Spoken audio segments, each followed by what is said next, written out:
Narito ang Balitang Pinoy TV. Okay, magandang araw sa atin lahat mga kababayan. Saan man panig kayo ng daigdig naron. Dito na naman tayo sa another episode ng ating vlogs. Pag-uusapin natin ngayon, ito po, no, si Vice President Sara Duterte ay nagpahayag po na wala siyang ambisyong tumakbo sa 2028. Dalawa po itong sinasabi ng ating mahal na Vice President Sara Duterte, no? Una, kasi siyempre tinatanong naman siya. Alam niyo, nakakatuwa po kasi si Sara Duterte, yung mga pangarap nung isa diyan, wag na natin banggitin, no? Yung pinuno ng House of Representatives, pangarap niya na wag na natin banggitin si Martin. Ang pangarap niya, araw-araw siyang nasa balita, araw-araw siyang pinag-usapan, di ba? Pero si Sara Duterte wala pong ka-effort, no? Lagi po siyang ibinabalita ngayon lately, no? Una, gusto siyang sirain ng ating local media.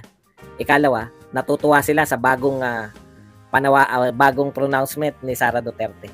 Pag-uusapan din po natin, ito pong si Leila de Lima po ay nagpasabi na nais niya na mag-iba ng posisyon ng gobyerno at papasukin para payagang makapag-imbestiga ang ICC. Alam na natin yan, no? Tungkol po yan kay Pangulong Duterte. At syempre, si Raul bilang representative po ng kabataan ay may payo po sa mga kabataang Pilipino na makiisa daw. Makiisa daw ang mga kabataan sa strike na gaganapin mula bukas. Iyan po ang pag-uusapan natin, pero bago yan, kung bago ka pa lang dito sa ating channel, mag-subscribe ka na. Dahil ito lang ang tanging channel na may kinikilingan, may pinapanigan, una sa balita, uli sa impormasyon, kaya ano pang hinihintay nyo? Pindot na. Okay, pag-usapan natin, no? Unahin na po natin to yung kabataan party list. Ito pong pinahayag ni si Raul, ayan. Sa mga kabataang commuters, makiisa tayo sa laban ng tsoper at operator para sa kanilang hanap buhay. Ang modernisasyon ay hindi dapat bias para sa mga malalaking korporasyon.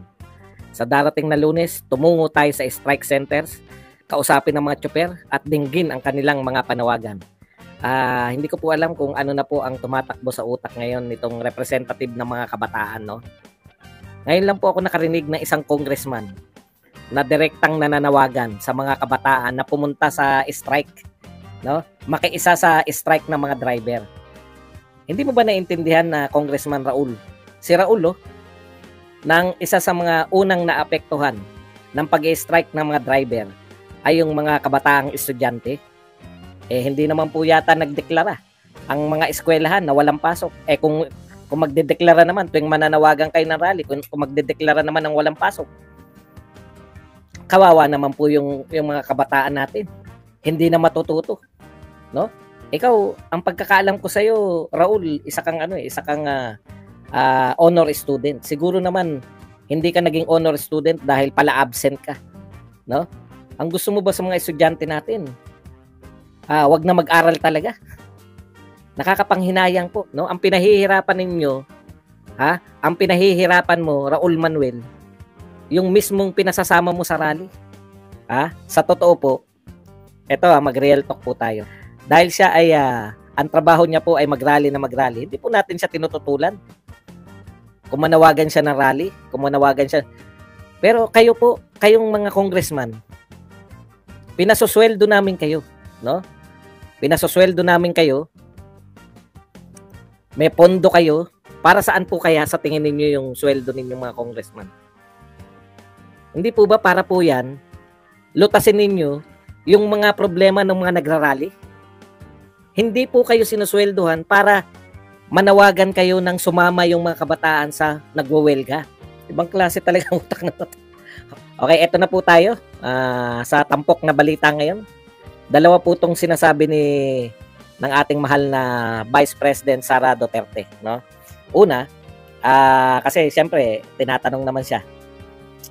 Alam niyo, nakakatuwa po kasi si Sara Duterte, yung mga pangarap nung isa diyan, wag na natin banggitin, no?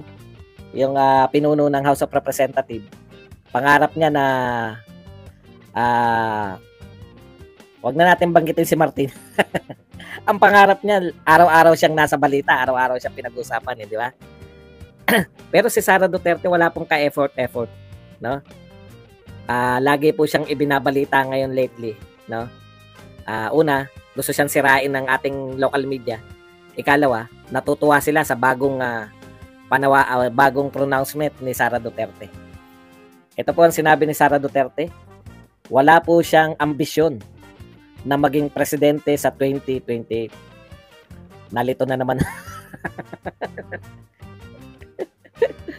Natutuwa po ako sa mga reaksyon, no? Pagbabasahin niyo po yung mga reaksyon dito. Ito, lilinaw ko lang. Ang sinabi kasi ni Sara, dalawa po yung punto niya, no? Ang sinasabi ni Sara Duterte, mukhang okay, ay ano pa sila, no? Sila ni Pangulong Duterte, ni Pangulong Marcos ay good pa, di ba? Hindi ganoon yung pagkakasabi kasi pinagkatiwala pa sa kanya yung Pilipinas eh. Kaya okay pa sila ni Pangulong Marcos. Yung kasi yung tanong, sumasagot lang po si Sara Duterte. Okay po yun, okay pa kami ni Pangulong Marcos. Pinagtitiwalaan pa ako. At ang pinakamalaki pong patunay na pinagtitiwalaan siya po yung caretaker, no?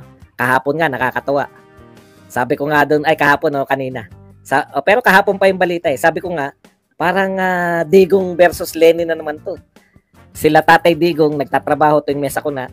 Si Lenny Robredo nagpe-press conference tuwing mesa ko na. Pumupormang nagtatrabaho. Ganun yung nangyari kahapon eh. Habang si Sara Duterte ay totoong naglilid. Siya po yung nagmi-meeting sa NDRRMC. Si Martin naman po ay inuutusan niya sa press release. Inuutusan niya si Congressman Erwin na tignan. Tignan ang mga kalagayan doon sa Mindanao para kung paano makakatulong. Nakita niyo po yung pagkakaiba? Yung isa po tunay na nagtatrabaho, NDRRMC na. Yung isa naman ay pumoporma. Pero yung pumoporma lang, yun yung binabalita ng media. Kasi yung kay Sara Duterte, sa Facebook niya lang nakita ko eh. Okay. Eto po, lagi po nilang sinasabi na, eto na naman ang mga Duterte. Alam po ninyo, yung mga pagsasabi na hindi tatakbo, no? Ang tangi pong nakakalusot niyan, ang tangi pong mga tao na ginagawa yan sa paulit-ulit na pagkakataon. Kaya po ng mga Duterte, no? Kahit na paulit-ulit po nahihiwagaan yung mga tao. Paulit-ulit po ng yung pong paglalaro po doon sa tatakbo at hindi tatakbo. Sa totoo lang, ginawa na pong ano yan. Hindi niyo po ba alam? Tuwing magpa-file sa filing ng candidacy, nakabantay po lahat ng media. Magpa-file ba si Sara Duterte? Balita po maghapon yan, no? Narito tayo ngayon sa Comelec. Hanggang ngayon, wala pa pong anino ni Sara Duterte. Ginawa po nilang ano yan, yung magandang estratehiya po to na tanging Duterte lamang, no? Duterte lamang can pull out this strategy na hindi po maiinis sa kanila yung mga tao. No? Realidad po yan. Ngayon, kahit po paulit-ulit to, nahihirapan pa rin po yung mga kalaban ng mga Duterte kung ano po ang nararapat nilang gawin, no? Pag nagdeklara na si Sara Duterte na hindi siya tatakbo. Definitely, mahiwagaan sila. Ano ang gagawin natin? Paano natin babanatan itong isang tao na nagdeklara na wala siyang ambisyong tumakbo sa 2028 pero nagtatrabaho at nakakagain ng mataas na rating dahil dyan. Focus lang ako sa trabaho. Wala akong ambisyon sa 2028, magpo-focus lang kami. Pero ang meron kasi doon sinabi, ibig bang sabihin in the near future, pwede niyong akusahan si Sara Duterte na sinungaling kung siya ay tumakbo sa 2028? Hindi po. Bakit? Ang sinabi naman niya, wala siyang ambisyon eh. Pero, ipinapagas sa Diyos niya na lang ang lahat, no? Susunod na lang siya sa plano ng Panginoon. Paano mo babanatan yung ganung... Ako, kahit nire-reveal ko tong ganito, natutuwa kasi ako eh. No, ito yung paulit-ulit na ginagawa sa kanila ng mga Duterte na hindi po nila parang puzzle na ibinabato sa kanila ng mga Duterte. Pero hindi nila masolve-solve. Di ba? Pwede mo ba sabihin na pumuporma na siya para sa 2028? Hindi na. Paano mo sasabihin nagdeklara nga siya wala siya ambisyon?